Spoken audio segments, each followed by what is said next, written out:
Welcome to Conscious Life Spaces Conversations Podcast. My name is Amy Adams, and I'm your guide on this journey today.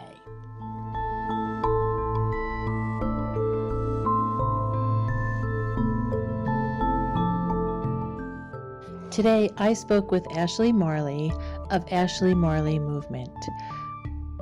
Ashley is originally from California and is now living and teaching in England. We spoke about yoga, its challenges as benefits, building community, leaving a legacy, and much more.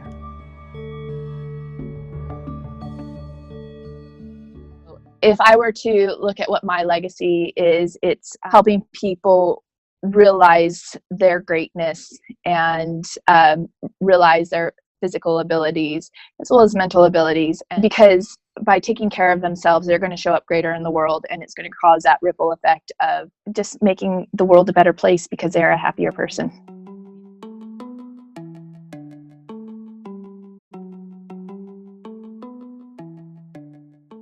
Before we begin the interview with Ashley, I just wanted to take a moment to remind you that there is a resource library available to you. There are downloadable meditations, there are some workbooks on gardening, there are a lot of different tools to help navigate this beautiful and complex world. You can access the resource library when you subscribe to the newsletter. Go to this website. It is getit, G-E-T-I-T .consciouslife.guru. I will put the link here and also in the show notes.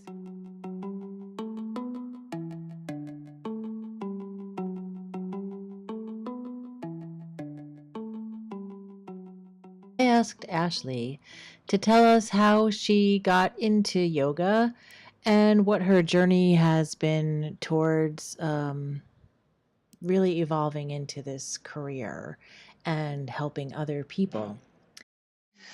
Thank you, Amy. That's wonderful. So I have over 20 years of experience. I started getting into fitness and movement, and specifically yoga, about 20 years ago when I was trying to deal with depression and anxiety.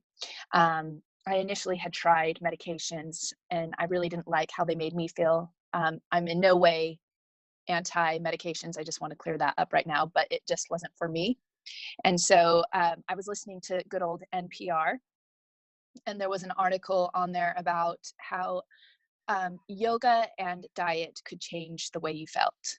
It could adjust the chemicals in your body. And I thought, well, I will give that a try. And I was in Tahoe at the time, and we had an amazing community college. And so I signed up for like 3 yoga classes. And because they were with the community college, they had a curriculum aspect to it. So not only were we learning asana, we were also learning the history, learning anatomy. It was kind of like this little mini teacher training before teacher trainings really existed. This was back in 1999. And it really did. It started to make a huge change in my life. And so through that movement, and then also I started eating cleaner than I ever had before, kind of paleo, before paleo was a buzzword. So I just started eating whole foods. I stopped eating dairy. I stopped buying things that had more than 5 ingredients in them, and just started making small changes like that. And it really helped me become a happier person without medication. And it just was something that was always with me. And I found that I felt so good being physically challenged. So that led to me doing boot camps, which led to me becoming a wildland firefighter, which was probably one of the most physically exhausting and rewarding things besides giving birth for me. And so I went on to have like a grown-up career in marketing and public relations. And it was around 30 years old that I was just feeling like, this isn't for me. It's kind of soul sucking. I'm not happy. I was feeling depressed again. And I remember calling my mother up crying, just saying, I just want to be a yoga instructor because people would at least be happy when they saw me and I could make a difference in people's lives. And so that very next day, I went and got a desk job at a yoga studio that was just around the corner from my house, because they offered the front desk gals free teacher training. Mm-hmm. And so I started moonlighting as a receptionist at a yoga studio and went through the training, and they asked me to come and teach. And that was in 2010. And from that point on, I quickly rose to one of the top instructors in that studio, continued training, and it's just been a phenomenal career. It's been amazing watching the community grow, and watching people change their lives and their dialogues with themselves about movement, and where they prioritize that in their life. When you decided to make this change, and I'm going to back up a little bit. So you went to school in your community college. You took the classes, but then after that, did you just practice yoga like on your own? Is that kind of what you did here and there? Or did you have a break from that, or did you just decide to work out? Like, what was the thing there? So yoga, I continued to practice it off and on throughout my entire 20s. So I started taking yoga when I was about 19. And I really used yoga as kind of a way to help rehab me from all my other physical activities that I did. I also, during that time, discovered a practice called Tibetan heart yoga, which was kind of a combination of Kundalini kriyas and vinyasa flow, all centered around the heart chakra. I have been playing around with yoga off and on for years, but I know a lot of terms because I read a lot of stuff, but I still don't know a lot of stuff. And in there, like, I've heard of like Kriya yoga, and I've heard of well, I know like Kundalini is like the base of your spine, the snake rising up, kind of becoming awake in the world, right? But the Kundalini and the Kriya and all that, like, how can you just break it down a little bit for us and explain to people who wouldn't know what some of that is? Okay. Yes. So Kundalini yoga is awakening the base chakra. Kundalinis believe that we have our life source and our power source that sits at the base of our spine, and they do movements called kriyas, which are very dynamic movements. So like maybe it's like pounding your chest, or just kind of doing these dynamic movements to help awaken your Kundalini, to help it serpent way up and come out the top of your head. Tibetan heart yoga is all about the fourth chakra, and they would use a combination of kriyas that are supposed to help open the heart chakra through vinyasa yoga and intention setting around the heart. And most of the time we were asked to dedicate our practice to people, to someone in need. And it was a really profound physical and emotional and spiritual experience for me.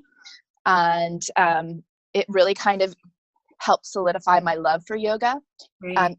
Even though the initial yoga I was taking was just good old fashioned hatha yoga with this amazing English teacher, English woman, who was a yoga instructor named Amrito. It was really that Kundalini yoga that showed me, wow, this can be a huge physical practice as well as a spiritual practice.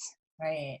And I absolutely loved that, combining the two, because what good are we as spiritual beings if we don't have a vessel to carry our souls around? Right. Yeah.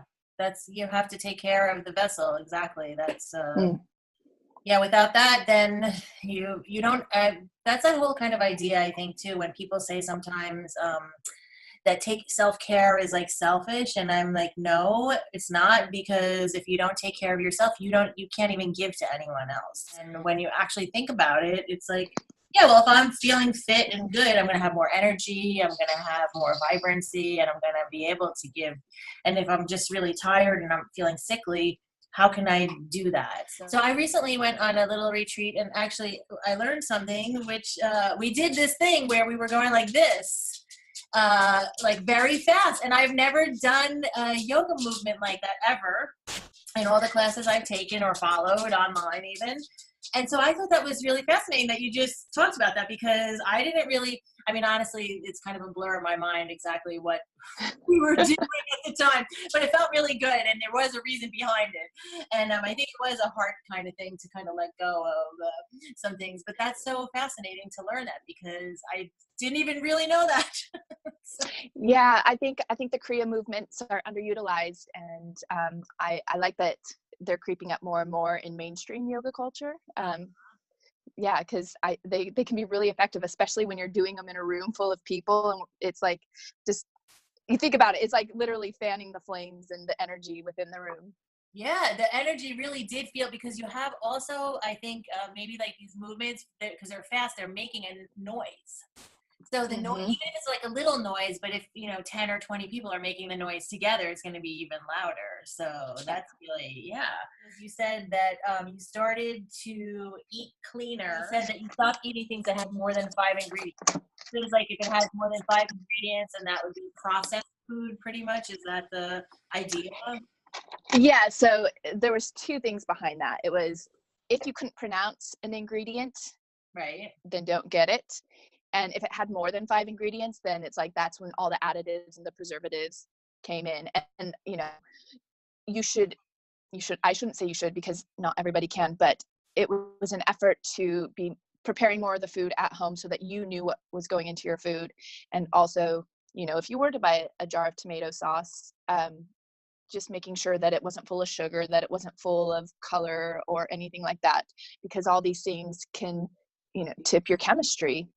Right. And what about the paleo diet? Because you mentioned that, and honestly, I have watched a lot of documentaries on like different diets and food. There was one recently on Netflix that had something about um, a child switched over to some kind of like whole food diet, right? So whole food is kind of easy. Paleo, I don't really know what that means, and I know like so if you could just let us know what paleo. Yes. So paleo was kind of termed back in the early 2000s. It's the idea of eating more like our ancestors did.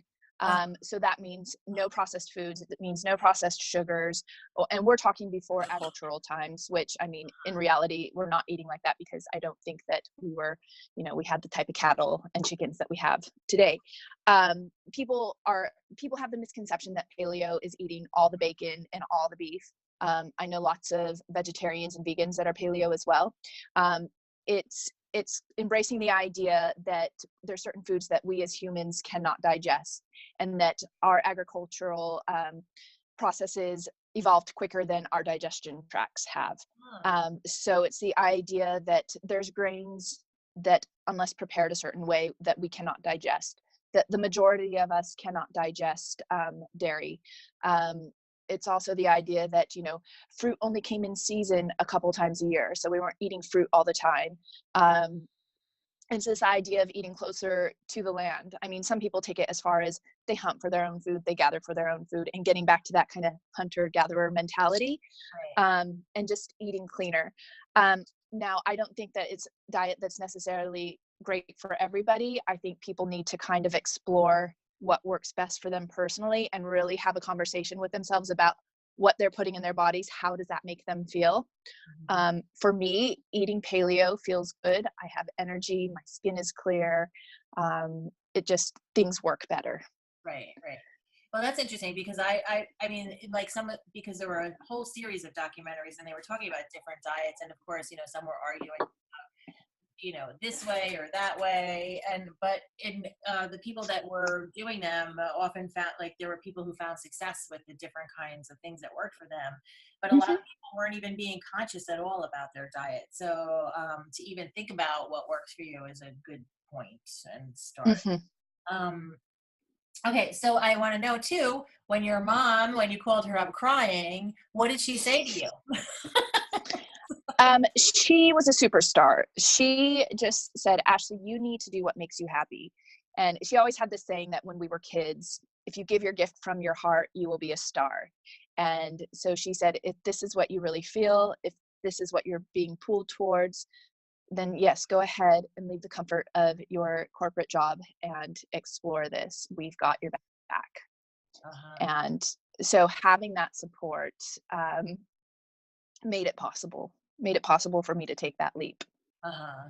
Yeah, I think that's important too, because I mean, a lot of people, not even from their parents, but just from TV and different things, this whole kind of idea of just following the mainstream, getting a good corporate job with benefits and, following this kind of path. I mean, obviously some people really love it and it's great for them, but Yeah. for the person who doesn't, it can be kind of a death sentence almost to continue to go to a job that you're really unhappy in. I also started as a young person in a kind of, it was a summer job that turned into a bunch of years.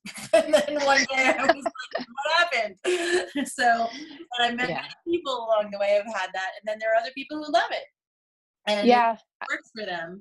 So It was tough for me, I'll tell you, because I didn't necessarily get the pressure from my family, but I put these self-inflicted pressures on myself that I needed to be a high-powered corporate person, and it wasn't for me. I just, it was so soul crushing for me, and I wanted it to work, but I couldn't show up and do it. It was too much for me. And leaving the corporate world was the best decision, even though like I had so much guilt behind it. right. That's interesting about the guilt, because like having guilt, it's like if it was really your own goal initially and not really from outside sources to experience guilt over that, that's kind of interesting. It's that you had that experience.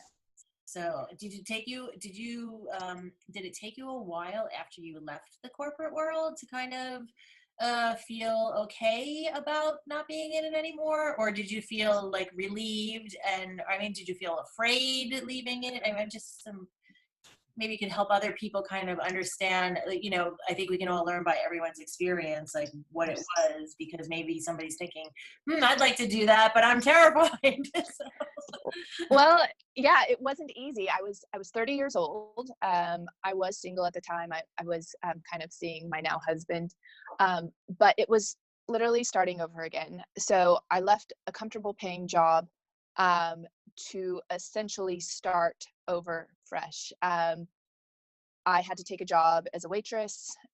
So I was working 3 jobs at one point. I was still working at the front desk of the yoga studio. I was at that point teaching all the outlier classes that weren't necessarily the most popular time slot. So I was teaching, they had 3 locations. I was teaching in their downtown LA location. I was teaching in the Venice Beach location and in the Silver Lake location. So I think I was probably paying to work with the amount of gas I was, but I was hungry for this. I loved it and I wanted to make it work. And I was also working as a waitress. And so it probably was about a year of me doing this, teaching 20 classes a week, waiting tables at night, and working at the front desk when they needed me. And it was exhausting. And I wanted to give up so many times. And I mean, I remember again calling my mother from the side of the road because I was about to run out of gas and I had no money in my account. And she transferred some money to my account so that I could get off the on-ramp and put some gas in my car to get back home. And I just thought, what am I doing? I need to go back and find a job that pays the bills. And slowly but surely, my classes started getting bigger. And the owners of the studio started taking notice. And one of the really great instructors, he left for a new opportunity, and I was offered his position, his spots, which were like the prime time spots. And I remember it was probably about a couple of months into these new time slots, and I was starting to make real money again, that that moment of this was the right choice was when I gave my notice at my restaurant job. That's great. And I became just an instructor teaching 12 classes a week and making a living doing it. Yeah, that's exciting, because I think like they say, showing up on the mat. So if you just show up, even if you're going to fail or you're stressed out, like I listened to something too where somebody was saying sometimes winning is not just winning a race or something. Sometimes winning is just participating in it, like even if you come in last, because it depends on where you're at in the process of something. So now you have this, you moved overseas for a few years here. You've been in the UK, and you have a whole new environment, and you have a couple of you have a nice little family with a couple little beings that are growing up. And so you're teaching in England, in what's in Yorkshire? Is that Yorkshire. Yorkshire? Yorkshire. Okay, I don't know how to Yes. say the English words. Yorkshire. You and every other American, myself included. So, I try, but okay. So you're there, and you are teaching there, and I know that you have did something which I thought was kind of interesting, because you're interested in building community, and it's I might get this wrong. It's either glass and class or class and glass. Class and glass, because you stretch first and then drink. Okay. So can you just tell us like about how you do that and what happens in something like that? So Yes, so I started Class and Glass almost a year ago. I was about 5 months postpartum from my second child, and I wasn't entirely sure when and if I was going to go back to teaching. Well, somebody asked me to come and teach a teaser at a yoga festival in Yorkshire here. And so it was just like a 30-minute class. And so I came down and I did that. And I was like, oh my goodness, I forgot how much I love teaching. It had been about 2.5 years since I taught. And I thought, oh, this is me. This is what I need to do. And at the time, there were no studios that I could go and say, hey, I'm a teacher. Can I come and teach? And I thought, well, I'm going to have to do something myself. Now, there's gorgeous little village halls all over the place in Yorkshire. And I thought, well, I don't want to be a village hall teacher, but that's kind of my option right now. But I'm going to make it cool, and I want to create some community because I miss that. I miss that what group fitness can do for people. You're coming and you're working next to other people who are also putting in effort and moving their bodies and getting out of their comfort zones. And I think a lot can be gained from doing that side by side with people. And so I thought, you know what? I'm going to create my own experience to create and start cultivating that community. And that's when Class and Glass was born. It was a 75-minute chance to come, move your body, and then 30-40 minutes to enjoy kombucha and meet the people that you were sweating next to. And it became a really big success. I'm actually about to do, I think it's my 6th one at oh my goodness, May 12th. And I've changed it so that it's a donation experience so that people can come, they can move, they can meet people, and they can decide what the priority and of what priority their health takes and base their experience and their payment on that. So it's a moment of self-reflection as well. Okay.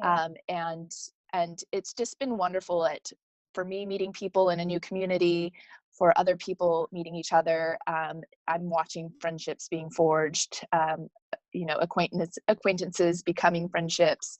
And it's just been a very awesome, wonderful experience. And also just spreading the good word of yoga. So. Yeah, I mean, I think yoga, part of the reason why I do this podcast and what I do is because I think yoga is such a great thing for people in general, because it's not, you can modify it to your needs too. So even though if you're not feeling well or you're older and you haven't moved in a while, you don't have to do all the fancy poses. You can do something more simple. Even just like moving your hands above your head and down again, like making the sun motion, like that. Yeah, that could be enough to start with, and then you can grow with it. So absolutely. Yeah, and it does work on the nervous system, which and which helps with all your hormones and whatnot. And I mean, I think for most of us, we're driven as animals through like our hormonal fluctuations and stuff. So to have that kind of like modified and settled down a little is nice. So yeah. Now you also teach classes though, also, right? At a studio and at 2 studios. Yes. I teach at a beautiful new studio here in North Yorkshire called Avalon Wellbeing Center. It's just what it sounds like. It's a center for well-being, and I teach 2 classes there on Mondays and Fridays. And then I am lucky enough at the beautiful farm I live on to have my own little private yoga studio that holds about 6 or 7 people, and I teach a yoga with weights class there, as well as a slow vinyasa flow once a week as well. Uh-huh. So with the weights though, is that like, does that give you like cardio fitness? Like less, it's yoga, I know, but It's still very much yoga, as I think, yoga is rooted in intention and breath awareness. And the way that that varies from any other fitness class is that we set intention at the beginning of class. We talk about how breath is the key. It's moving mindfully. It's taking your time. I asked Ashley if she wouldn't mind speaking a little bit more about yoga and depression and how it has helped her deal with that. No, I don't mind at all. So I very openly talk about how both yoga, fitness, and movement help keep depression at bay. The yoga specifically, it's that opportunity to both move your body while focusing on breath and kind of creating a safe space to kind of just work through the cobwebs and the crap that come through your mind. I think depression's a tricky one because it can sneak up on you, and when it sneaks up on you, it kind of just like consumes you and pulls you down into the dark little hole that it is. yeah. And so if I'm keeping my practice regular and I'm moving daily, it's less likely to sneak up on me. Uh, It's when I'm not moving, it's when I'm eating like crap, it's when I'm too much in my head that depression will sneak in and grab me. That's when it becomes a little more tricky, because when it grabs you, you're like, F the world, I don't want to do anything good for me right now, I just want to wallow in it. right. And I think that's okay. I think it's okay to feel through that for a little bit and to be with those feelings. This is when it's good to have like friends and family in place to kind of be like, yeah, you're in a dark spot. And my husband will be like, go to the gym, go to the studio, go move your body. It's not a request, I'm telling you. Uh, And it may be hard to do, and it may take me a while to get there, but once I show up onto the mat and I start moving, it has pretty quick effect of kind of setting things right again. It Because I think depression, it takes you so much into your head, it takes you into all those dark nooks and crannies, but moving your body and breathing with mindfulness takes you out of your head and grounds you back into the earth and back into this life. right. And that's why I think, like all the meditation and sitting on your meditation cushion is fantastic, but your mind can still get the best of you. Yeah. Whereas, that movement helps keep it real, Yeah. for lack of a better term. I find that my most like, I know a lot of yoga teachers say at the beginning of a class, like, what is your intention for your practice, or set an intention. And I have to say 99.9% of the time my intention is just to be present.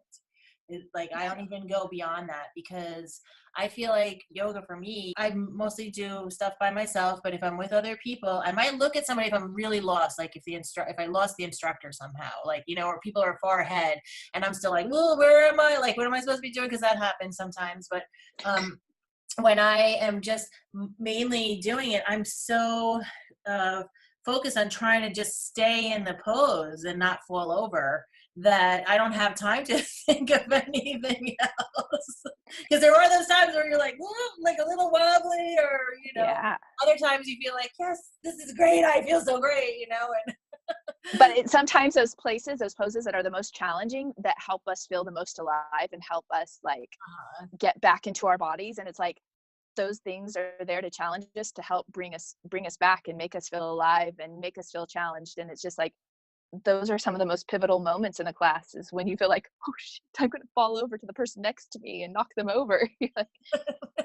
or punch them in the face as I'm doing something in the Hey, I can't tell you how many times I've been kicked in the face in a busy yoga class where somebody's going into Warrior 3 in front of me, and we both are, and it's like face meets toes.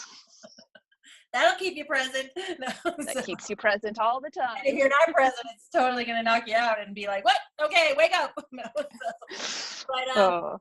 actually, I mean, it's true about the meditation thing though too, because I meditated long before I ever did yoga. I mean, I did other exercises and stuff, but I did the meditation before I learned yoga. And I think I found myself often in the clouds a little bit and not being grounded. And Hmm. so I think that being in your head part can be really tricky, because you're kind of like searching for stuff outside of yourself maybe sometimes, Yeah. instead of being on the earth. Like, even if you're a spiritual being, it doesn't mean that you have to be out there in the clouds. You can be, you're on the earth, so you need to like be here living your life. So 100% agree with that. And it is a tough battle every moment of the day, I think. But I love that saying that goes, to live in the past is to be depressed, to live in the future is to be anxious, but to be here in the now is to be present. yeah, that's nice. Yeah. Mm.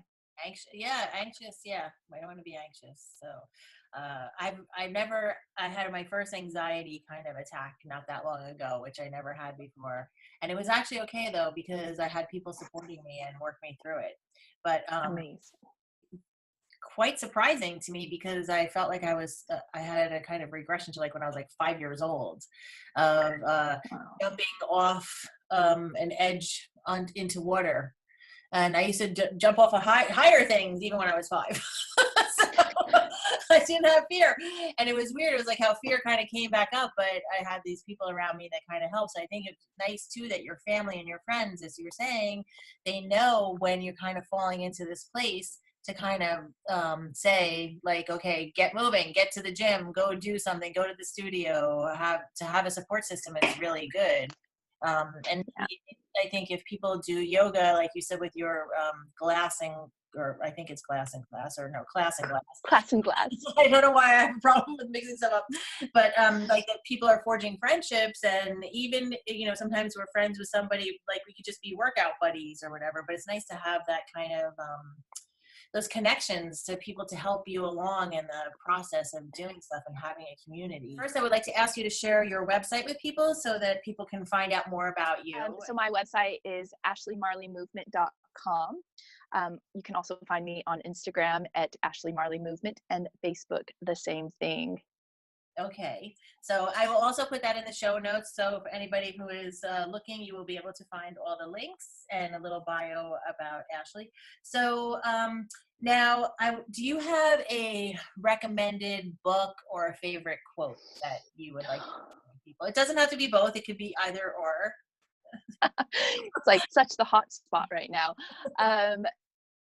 Book. I feel like I haven't had the chance to read forever, because by the time I get to bed, I'm so exhausted. But I am currently reading Brene Brown's Daring Greatly, which is quite wonderful. And coincidentally enough, a girlfriend sent me an Oprah podcast with Brene speaking, and it's making me dig her even more. She's all about vulnerability and working through shame. And the podcast is The Anatomy of Truth.